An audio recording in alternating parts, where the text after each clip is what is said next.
Today we'll start with the concept of logics. Logics plays a major role in concising the big statements into the representation formats. Basically, these logics are especially used to prove the facts. Okay, whatever the fact you mention, either it may be with respect to the problem statement or to prove something. If you want to state any fact, that particular fact will be proved with the help of logic. So this logic is basically a part and parcel of our entire Indian system, because this is not a new technology or new method nowadays. It has been used in our ancient systems also, but the representation may be different at the time, but the concept is same. For example, if you look at a powerful shastra called Tarka Shastra, in which you go for the argumentation and debate with the scholars. So whenever you go for debate, you have to establish your theorem. That is called the Mimamsa. That is what you are supposed to establish that. So in order to support that particular thing, you are supposed to provide the what you call facts, which will support your hypothesis. So how you will prove those facts? That is with the help of logic again. So that is what actually is. It is actually basic part and parcel of our Indian system also, and also the one who usually study the Indian scriptures will always be developing their own logic. Okay, I don't know about other scriptures, but the Indian scriptures will give you the perfect logic and also reasoning for everything. So the reason is this one. See, why this particular logic is that much established? The reason is the way of proving the facts. So in the same way, here also, if you try to mention a hypothesis, you cannot give the hypothesis just like that. Okay, so you have to give the hypothesis. You should provide the evidences to support that hypothesis. While you are providing the evidences, you are supposed to logically, or we can say reasonably, prove the facts that this fact is supporting this hypothesis. So that is what the concept behind this logic. And here in our concept especially, we are mainly focusing on the conventional logic methods or logic proving, at the same time representing the logic in mathematical form. That is what we are going to see in our topics. So what are the other topics we'll see? That is the propositional logic. In this propositional logic, we are going to see the language of propositions, applications, logical equivalences. Then we'll look at the other topic called predicate logic, where we mainly focus on the language of qualifiers, logical equivalences, nested qualifiers. Next is proofs. So when you establish the facts, then these facts or this logic will be helpful to prove the theorems. Okay, that is what the hypothesis that you make. Okay, so proofs, rules of inferences, proofs of methods, proof strategy. The language of propositions, connectives, truth values, truth tables, how to construct them. See, these are all things we'll see as part of this logics. And also we'll see the application. This is very important. Here, translating English sentences into the logic representations. Next is logic puzzles, logic circuits, and logical equivalences, important equivalences showing equivalence, satisfiability, and satisfiability of the theorem. So these all things we'll see as part of the logic. So first we'll move on to the propositional logic. So in this propositional logic, we mainly focus on the propositions. Propositions are the facts that you are going to establish. Okay. So next is we'll see connectives. That is how you will combine two or more propositions, in which you use the negation, conjunction, disjunction, implication, counterpositive, inverse, coverse, biconditional. So after learning these connectivities, we'll move on to the truth tables. That means using these connectivities, how can you form the truth table? Already we have seen the concept of truth table in Boolean algebra, where you have the Boolean variables and some operator is connecting these Boolean variables. Whatever the resultant value you will get after connecting with the operators. And here in the Boolean values, you will be having only two possible values, that is 0 or 1. So in the same way, in the propositional logic or in the logic also, you will be having the inputs like either true or false, T or F. Okay, true means 1 and false means 0 in case of Boolean logic. So a proposition is a declarative sentence that is either true or false. Example of propositions: whatever the proposition you want to make, that should be a fact. Okay, so here examples are like this: the moon is made up of green cheese, New Delhi is the capital of India, Toronto is the capital of Canada, 1 plus 0 is equal to 1, 0 plus 0 is equal to 2. So these are facts, but they may true or may not be true. Okay, how to prove it, that is our part. That is with the help of some supporting evidences, we are supposed to prove that the facts. While coming to the examples which are not propositions, are sit down. It is an instruction, it is not a fact. It is an instruction. Okay, what time it is. Okay, so this is just a request to know about time. It is not the fact. Okay. Next is x plus 1 is equal to 2. So it is also x, for which value of x you don't know. X plus y is equal to z, completely different variables. So these are the things will not come under the propositions. Proposition means where you are going to state some fact.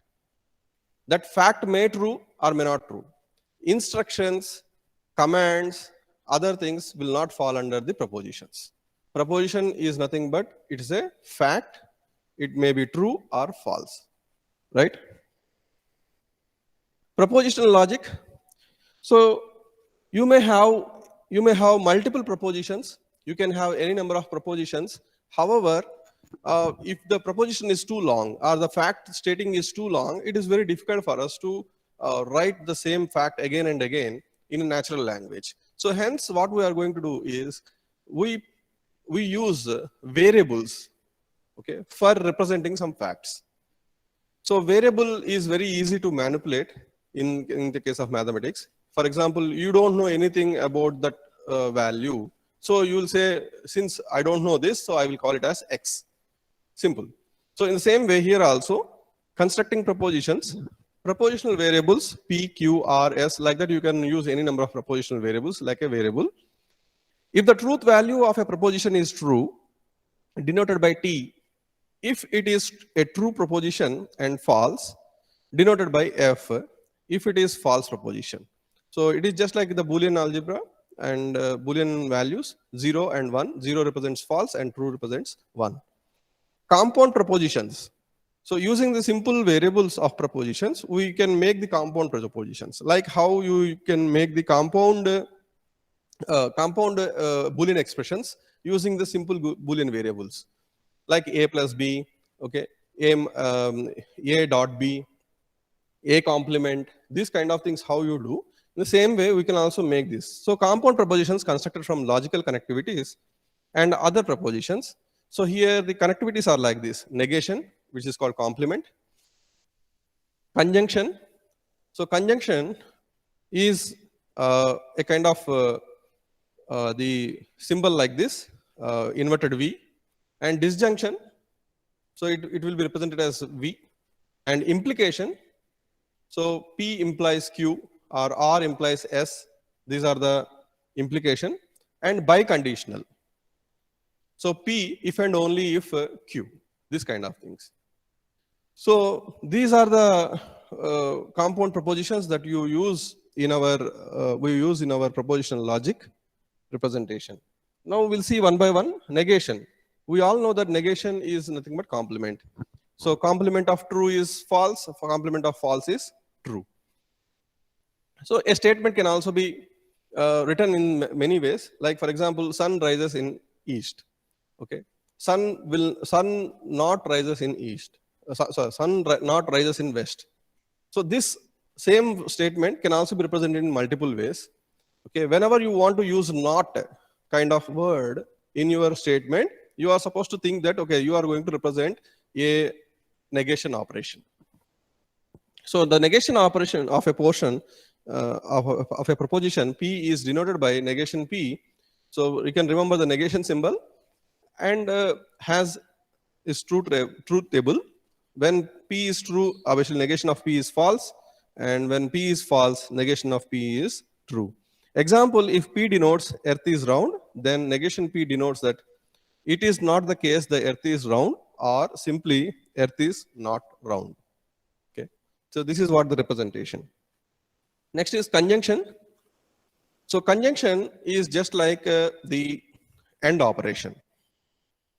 Okay, conjunction is just like AND operation. The conjunction of a proposition P and Q. So here AND, wherever in natural language statement of English, if you find AND, then you can replace that AND with this conjunction operator. So conjunction is denoted by the inverted V symbol, P and Q. So P and Q. So this is represented like this. The simple truth table is like this. True, false. This how many combinations will be there if you have two variable Boolean logic. How many combinations you will get? 2 power 2. Because each and every variable can occupy either true or false. So 2 variables are there, 2 power 2, which is 4 combinations you will get, 0, 0, 0, 1, 1, 0, 1, 1. So wherever 0, 1 is there, you place false and true. 0, 0 is there, false, false, like that. So here, false and false is false, true and true is true. Okay. So this conjunction will always be true if both the variables are true. This is what the thing you are supposed to understand here. If P denotes I am at home and Q denotes it is raining, then P and Q denotes I am at home and it is raining.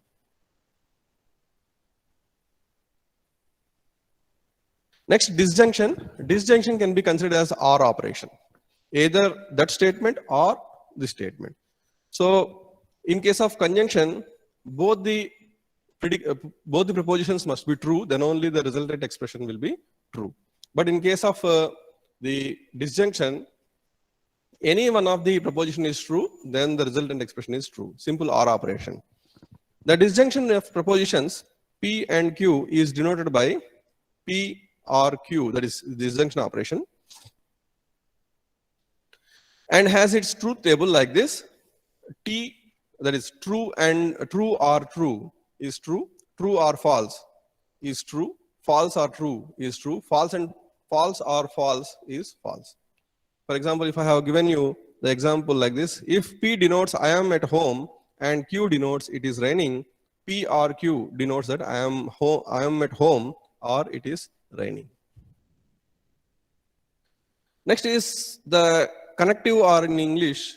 The connective OR is nothing but this connective OR can be represented in two ways, inclusive OR and exclusive OR. Inclusive OR is just like our normal disjunction.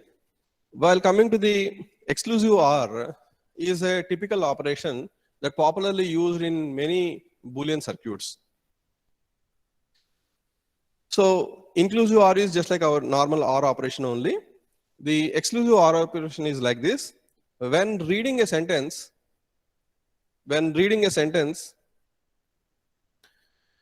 soup or salad comes with this entry. So we do not expect to be able to get both soup and salad. So if any one of the proposition, okay, if any one of the proposition is true, then the resultant expression will become true. Okay, if both are true or both are false, then the resultant expression is not true. This is what the exclusive OR operation. So the exclusive OR operation is represented like a plus symbol with circle. So here is a truth table for the exclusive OR, in which you can see the exclusive OR operation between P and Q is true when any one of the expression is true. but not both true, but not both false.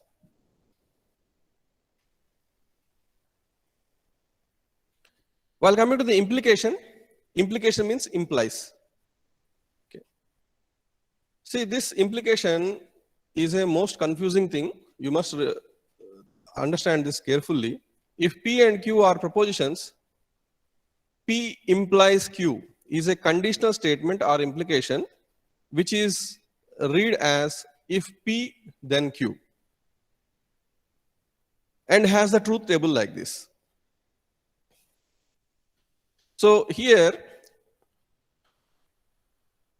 if P then Q, the truth table will be like this: P and Q, true is there, then P to Q is true, and true and false is there. P implies Q is false.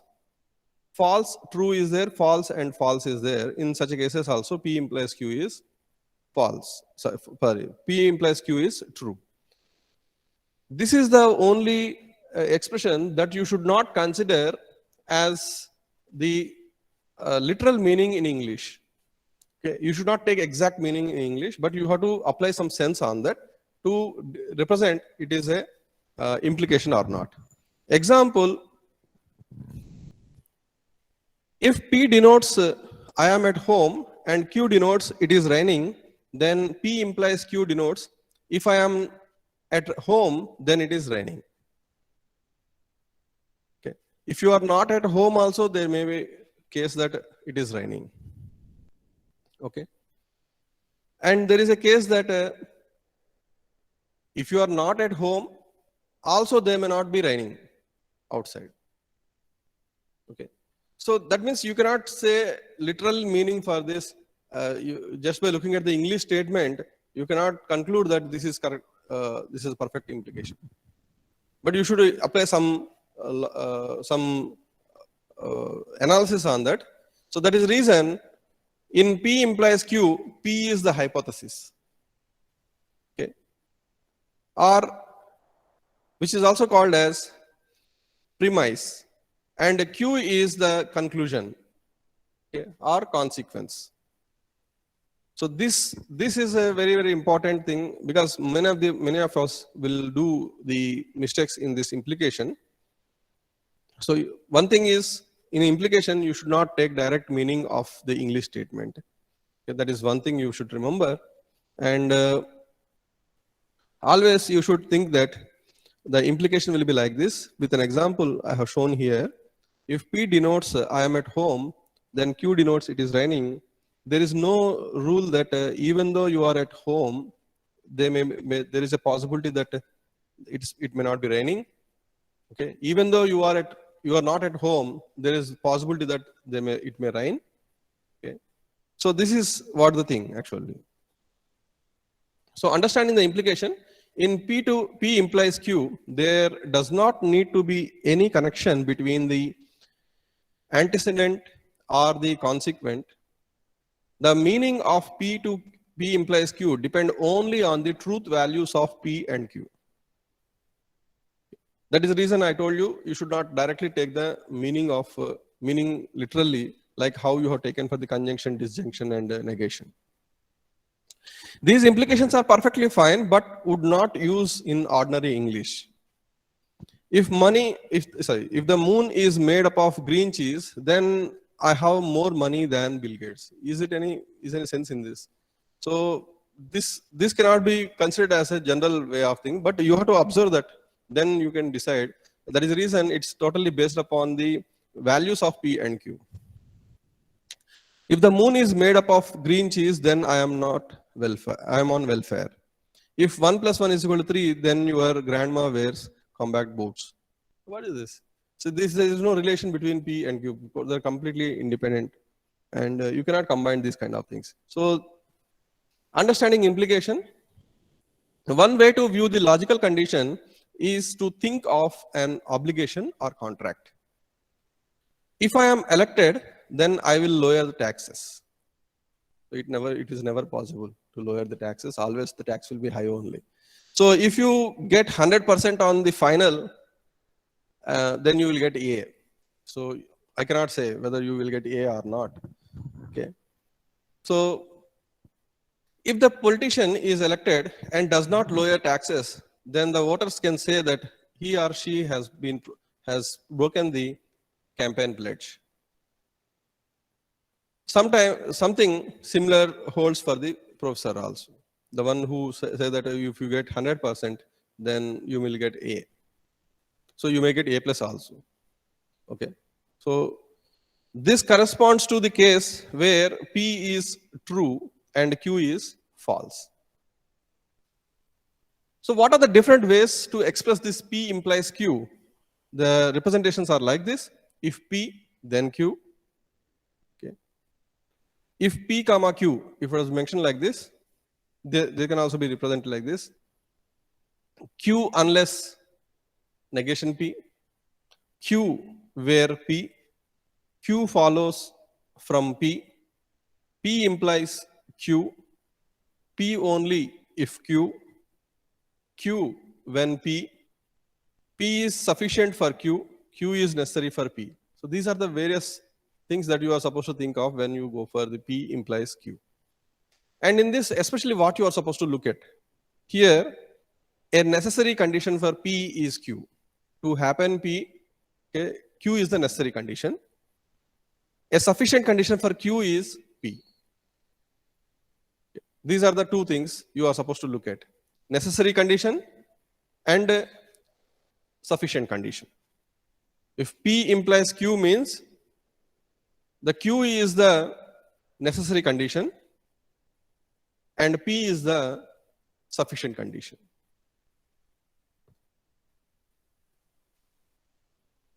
Converse, contrapositive, and inverse. These are the three different combinations in the implication.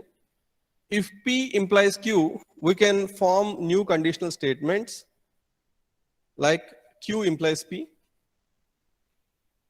is the converse of P implies Q.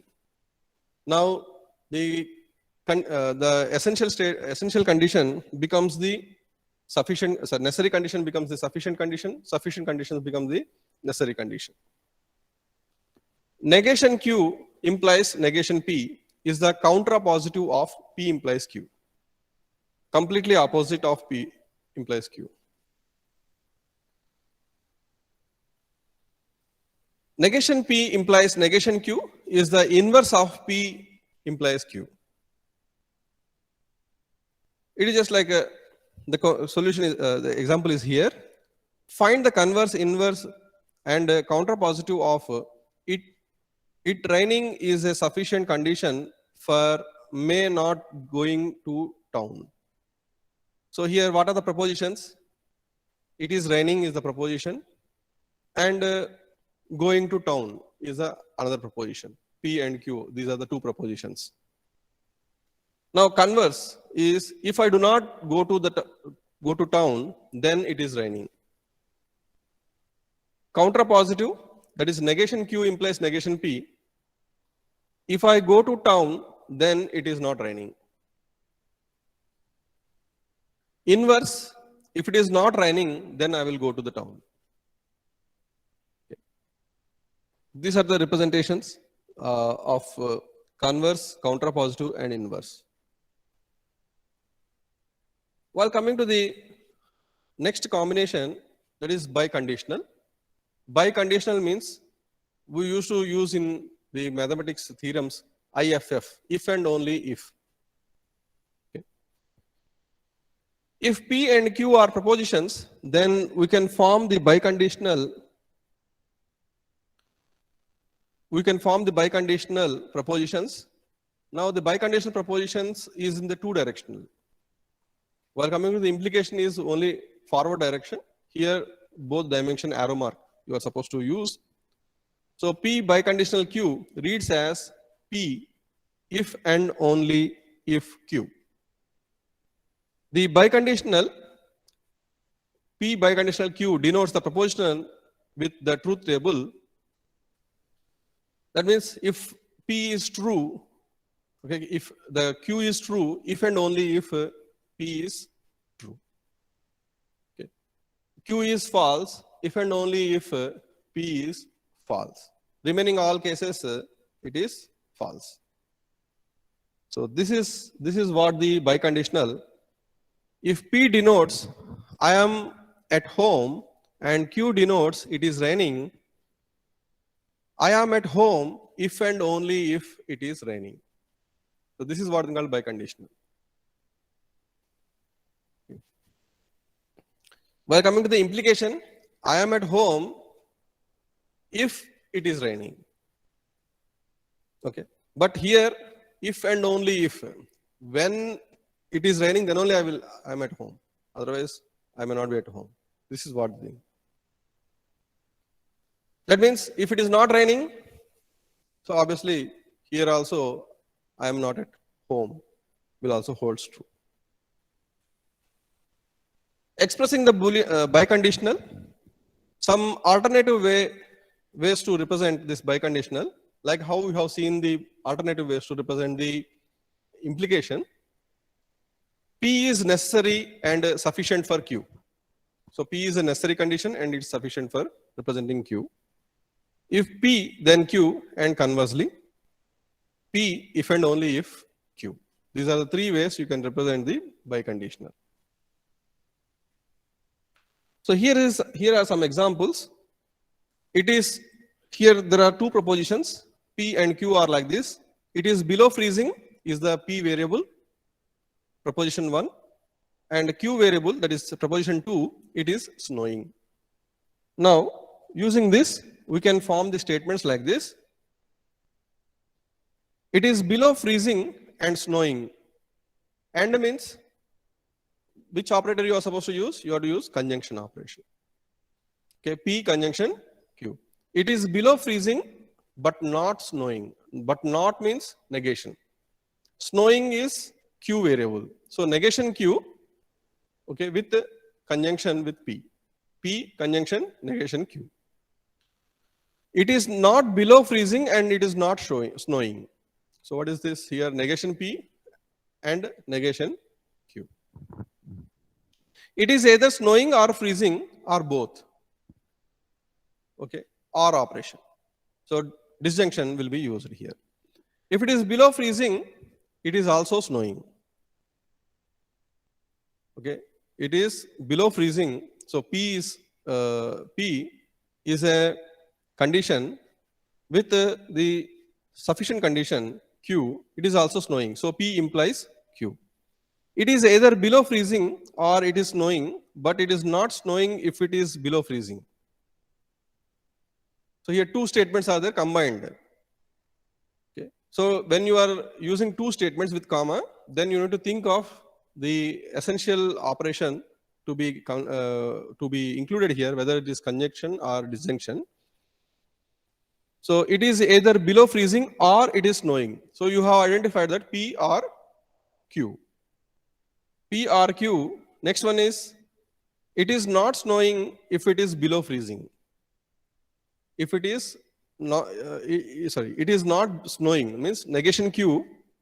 If it is not freezing, if it is below freezing, that means P implies negation Q need to be added with the first statement, okay, using the AND statement, that is conjunction.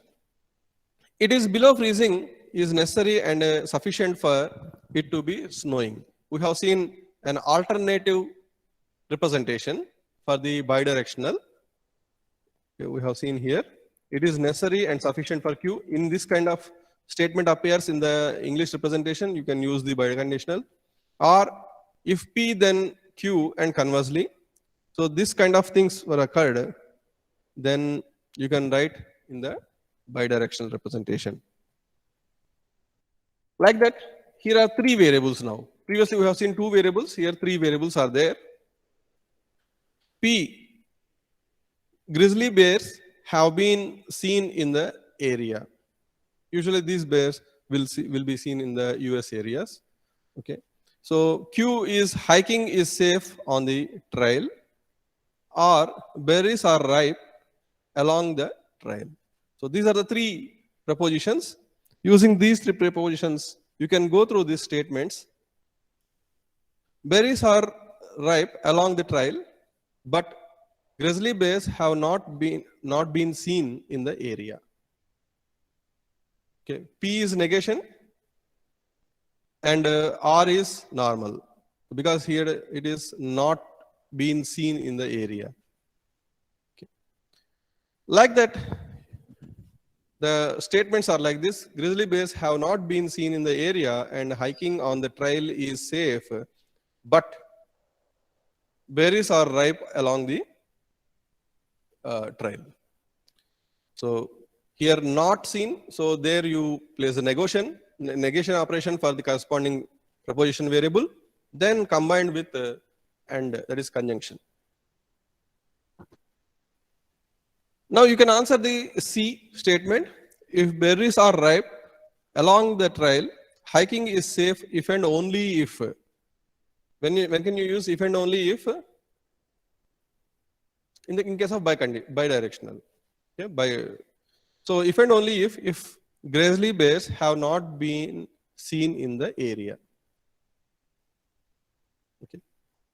So this is the way you can construct. Now let us see E.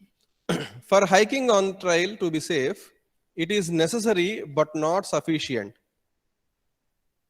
It is necessary but not sufficient that berries not be ripe along the trail for grizzly bears not to have been seen in the area. Okay. So don't we get confused? In the later sections, we'll see how to construct step by step the complex statements to the propositional logic.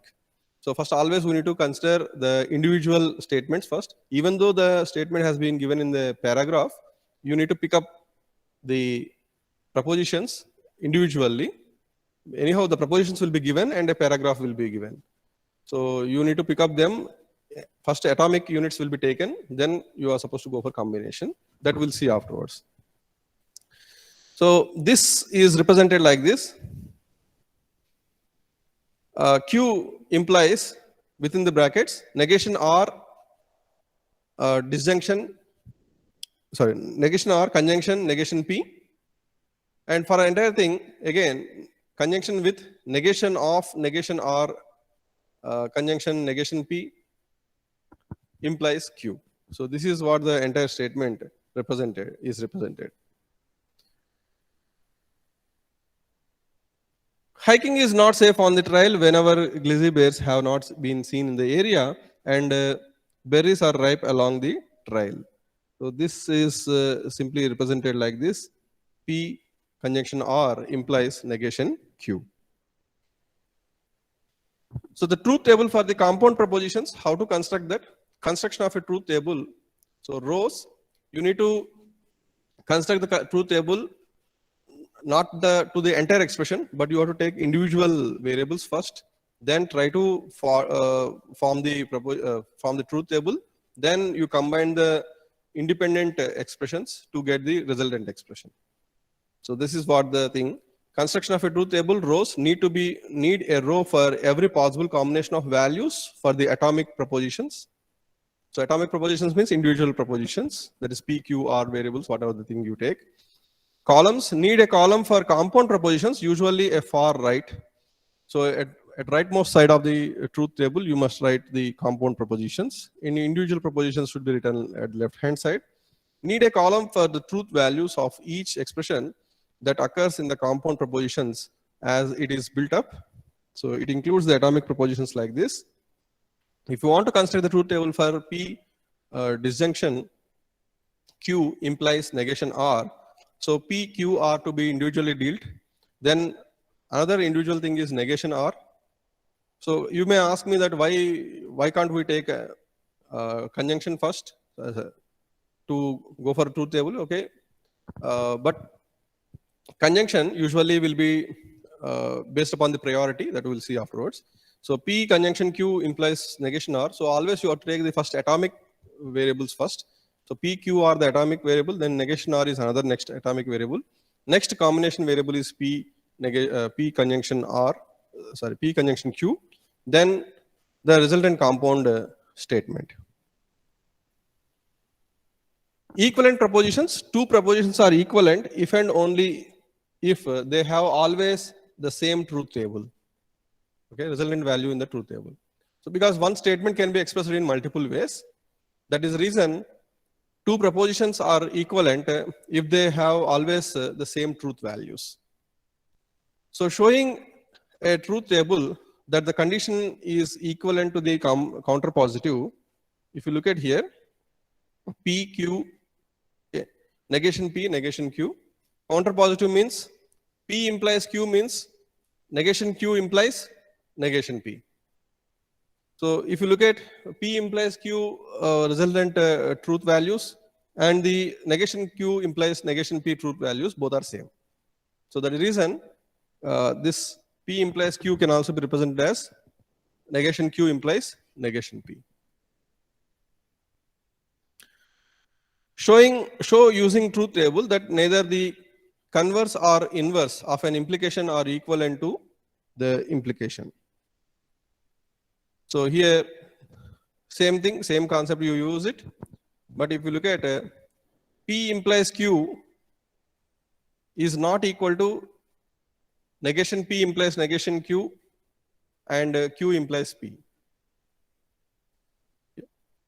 But here negation P implies negation Q is equal to Q negation, so Q implies P, but not P implies Q is equivalent to Q implies P, because it's quite opposite of that. Now, how many rows are there in the truth table with n propositional variables? Already we have seen in the Boolean logic also, if there are n proposition variables, each variable will be having two possible values, either 0 or 1 or true or false. So hence, you will get the number of rows if you have n variables, then 2 power n. Note that this means that the n propositional variables, we construct 2 power n distinct, not equivalent propositions. That is 0, 0, 0, 1, 1, 0, 1, 1, like that. Just now I told you that there is a strict order need to be followed in constructing the truth table. What is that order? It is just like in the expression evaluation, you use the order of expression evaluation like via the operators by using BODMAS rule, bracket open, the multiplication, division, addition and subtraction.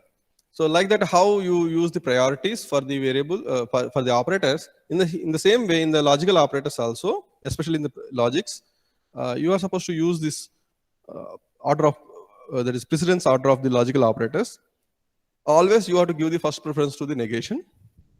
Next is the conjunction. Next is disjunction. Next implies. Next bidirectional. So 1, 2, 3, 4, 5. This is the order of preference. So P or Q implies negation R is equivalent to P or Q implies negation R if the intended meaning is P R of Q implies negation R. Then the parenthesis must be evaluated first. Okay, parenthesis must be used to represent this. So in this entire lecture, we have seen mainly the propositional logic. So what is meant by proposition? Proposition is a fact. And in order to combine multiple propositions, we will use the combinations like conjunction, disjunction, negation, implies, and bidirectional. In implies, what are the different possible ways we can represent the implies that we have seen? And implies cannot be directly taken as it is, but we have to think on the essential condition and the necessary condition. By based upon these two, we need to judge the P implies Q. While coming to the P bidirectional Q, that is if and only if Q. That means P will be possible if and only if there exists Q, or this way of representation. And also we have seen for the given predicate expression, compound predicate expression, how to form the truth table. And also finally we concluded this topic with the precedence of logical operators. So what is the precedence of logical operators? Here first negation, next conjunction, disjunction, implies, and bidirectional. So in any expression, if it is given, the evaluation must be done in this form. So this is what the predicate logic. In the next lecture, we'll move on to the topic of the applications of propositional logic and propositional equivalences. in which we'll come across how to construct the propositional logic from the English statements.